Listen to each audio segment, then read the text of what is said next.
So this is the Selby Jennings salary report for financial sciences and services industry here in the US. This happens to be the one for their financial sciences and services. So I thought that maybe we could all go through this and pick out some of the things that are in the report.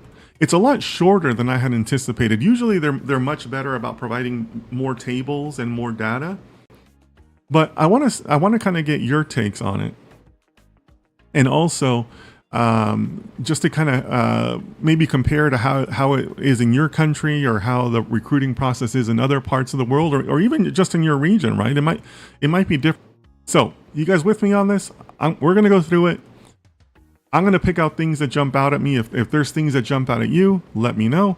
But I think this could be interesting to kind of go back and forth on and just see where we're at in terms of the numbers that are presented here. I saw that they do have some data on quants, so that's a little bit more data science related. But you know, we'll see. We'll see what the report says. Okay, it's actually not as long as I thought it would be. All right, so they're going to give us a little bit of an introduction, which is always good to see some of their rationale. Okay,